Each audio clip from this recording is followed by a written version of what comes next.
I knew the hype was real. I knew the hype was real for this chapter, and Tokyo Ghoul greatness status right now. This was so... Oh.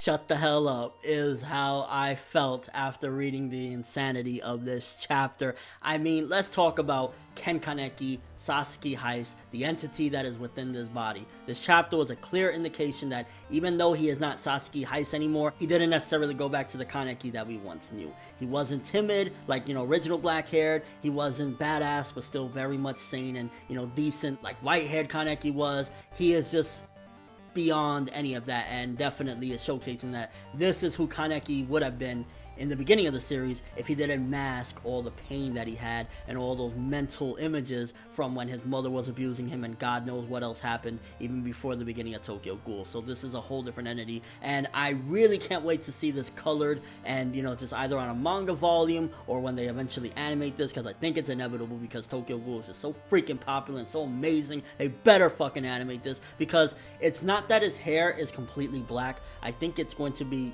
red. It's gonna have, because he has the blood that it's his head got popped or whatever, so he has blood all over his head. Now, is the blood gonna stain his hair, so he's just gonna have like this dark red hair from now on, or once he washes it out it's gonna look again like how he looked with the Sasuke Heist thing? I will say one thing: I will be very, very disappointed if this is only temporary and we go back to Sasuke Heist right after this arc, because at this point, the evolution of this character and who he's becoming, all the memories that he unlocked, and he said, no more sleeping, I'm awake, this is it.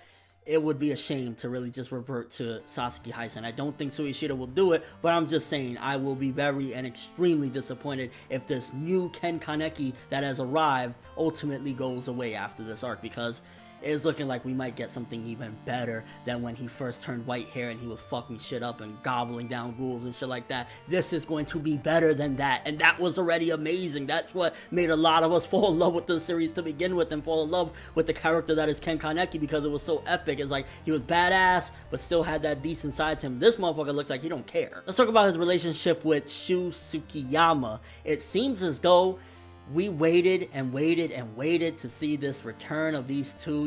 Shu thought he was his friend, and we know that he was at the very least decent to Shu, but in this chapter it was like, I never gave a fuck about you, bro. Threw a rod right through his face, like, shut the hell up. It's like, yeah, it's me, but this is me unrestrained. This is Kaneki without any of the BS that holds him back. And you gotta think for a second, if he stays like this, what about if he eventually has a reunion, so to speak, with Toka? How will he feel? I think at this particular point, there's very few things that can make him go back to black hair. And I don't want him to go back to Sasuke. If he is going to go back to Sasuke, it has to be a long distance from now. But the only way for him to go back and kind of calm down a little bit from this, I think, would either be seeing Toka again and her saying, like, Ken, like, is that you? Like, why are you doing this? Or Hide, assuming that, he does have a really nice and touching reunion with Hide, because I've been hearing some rumors about Hide. Hide, if you that bad motherfucker that people are saying, you're an asshole. You also see in this chapter the transformation of the Kagune yet again. I think him and Eto, the reason why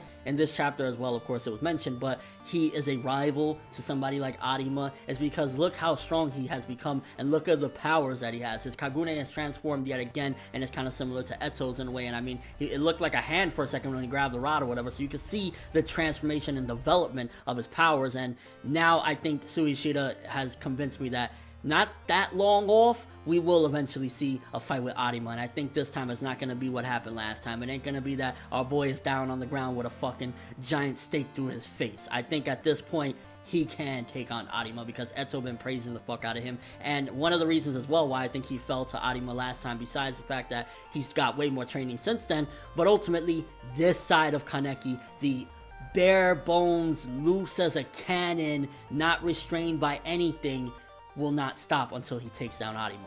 And that's the difference between who he was when he fought Arima the first time around and who he's become right now, this Akaneki or something like that. Like, Akai is like red, so Akaneki, like, we'll call him Akaneki for right now. Poor Kane. Kane's just there, and like, he's getting absolutely, or she is getting demolished by Kaneki. It's almost as if her sub-story right now doesn't necessarily matter, because the main focus of everything is Kaneki's transformation. So even though she's there like, no, I just want to be loved, her subplot doesn't matter in comparison to Ken Kaneki. And I hope it doesn't get completely tossed away like, oh, well, you know, Kane got demolished and that's it, it's over, because it's an interesting subplot nonetheless, and the character's been built up. And again, I don't think Suishida would do that, because Suishida is very meticulous and he's very crafty at keeping every detail on point and stuff like that. But as of right now, it definitely has been relegated to not that important in comparison to Ken Kaneki's transformation. When you think about it, the whole thing, I just wanted to be loved, blah blah blah, it kind of relates to both Kane and Ken. Ken just wanted his mother to love him. Ken just wanted people to be nice to him. And of course, Kane wanted Tsukiyama to just, you know, love him or love her. I gotta stop saying him, it's her.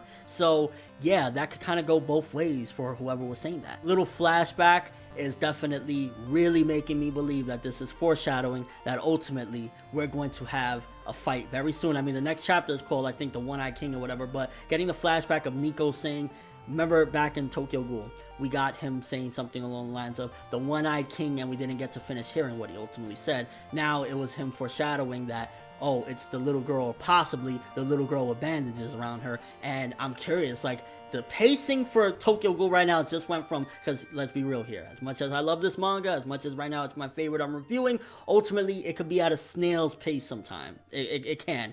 And it just stepped up to 1,000 times faster right now, because it's looking like maybe next chapter or two we can get a big massive brawl between Kaneki and Eto.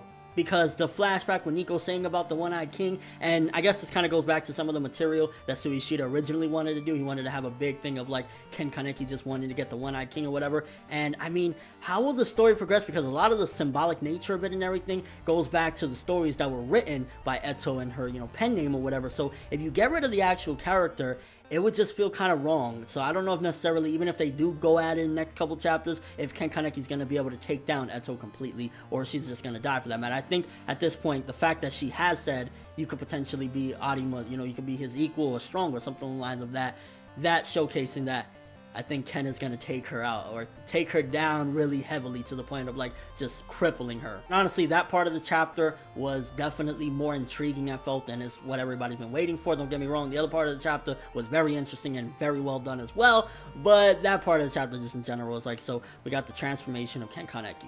He has red hair seemingly now because the blood might stain his hair, so he might just be Kaneki. As of right now, we'll refer to him as that. Shu Tsukiyama's relationship didn't go back to what he wanted, because ultimately now it looks like he doesn't give a fuck about that relationship, because this is not who he used to be. This is something unrestrained hatred and anger. We got the fact that Eto is seemingly saying, like what she said last chapter, now this chapter yet again, he might be as strong, if not stronger, than Arima. And that is also foreshadowing a possible bout between Eto and Kaneki. Like, oh, the greatness. Then the other side of the chapter, the defeat of Noro. Now, to be honest with you, I'm to a small degree a little bit let down how Noro was taken out, because I would have liked it to be a little bit more of major characters from the original series that took out Noro, because granted, these characters, they have been built up and we've seen them develop and advance and all that good shit in these past 55 chapters, but I just felt like Noro was a bigger entity than to be taken out by them. But I guess his defeat was ultimately to help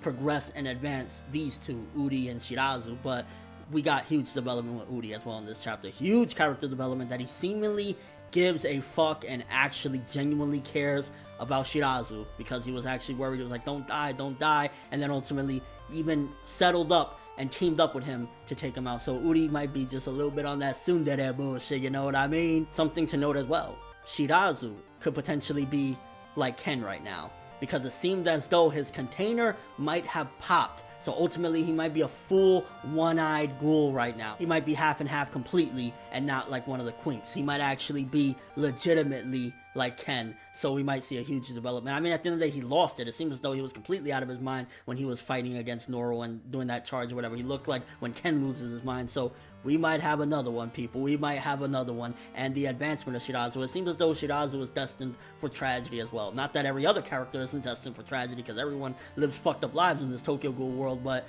Shirazu, between his past, the things that haunted him about Nutcracker, and now seemingly his container might have popped, so ultimately he might be full one-eyed. Insane. And then character development for Uri, this piece of fucking shit at the start of the series, now cares about people, seemingly. It might be that he just wanted to complete the mission, and casualties from his team might have cost him something, but it's more than likely that he cared. And That's insane. Like, I might not have to say fuck Uri at the end of the year. And last but not least, Noro seemingly did have a mind of his own, seemingly wasn't just a dead corpse, or wasn't just like completely mindless. Granted, either he was tortured so much to the point of possibly having friendship with Eto, because he was like at the end, see you on the other side, Eto, something along the lines of that. So we know that there was a consciousness in there, it wasn't just completely attached to Eto, but then also we see that, you know, he has a mind of his own as well, which is insane. I wish we would have got a little bit more about Noro, or get a little more backstory on Noro, because it kind of just seems abrupt to me, his defeat. And with all that being said, honestly, stupendous, incredible, amazing chapter. I'm just like, give me the next one already, baby. Give me that next one. 10 out of 10 for this one. I'm not gonna front. It's absolutely amazing. The quality, the foreshadowing, the build-up, the development, everything about this chapter was on fucking point. Only thing, and it's a small nitpick, so I can't really, you know, counter it or factor it into the score, is that sometimes it did feel a little bit convoluted to try and understand exactly who was talking sometimes, because it was like, whoa, what's going on? But that's just Sui Ishida's very arbitrary, well, seemingly arbitrary art style. So yeah, you can't fault him for the way he loves to draw. Let me know what you guys think about this one though. Everything that was mentioned in this chapter. Does Ken legitimately, the new Ken, the true Ken, not give a fuck about Shu? Will he remain like that forever? Is his hair gonna be completely dyed by the blood that fell on him? Or is he gonna be able to wash it out completely? Are we gonna go back to Sasuke after this arc? Please no. Also, Noro's defeat. Did you feel it was a bit abrupt? How do you feel about Shirazu and Uri? Uri's character development? Did Shirazu's core thing pop, and ultimately now he's a complete one-eyed? Are we going into a Ken versus Eto fight next chapter? Like, I'm just drained from the insanity that is Tokyo Ghoul. 10 out of 10, baby. But that's all I have for this review / reaction. Thanks for watching. Hope you enjoyed. If you liked anything I had to say or enjoyed the video, drop me a like. I'd greatly appreciate it. And if you haven't subscribed, if you could do so as well, that'd be amazing. I'm ForneverWorld, and as always, people, have an awesome day.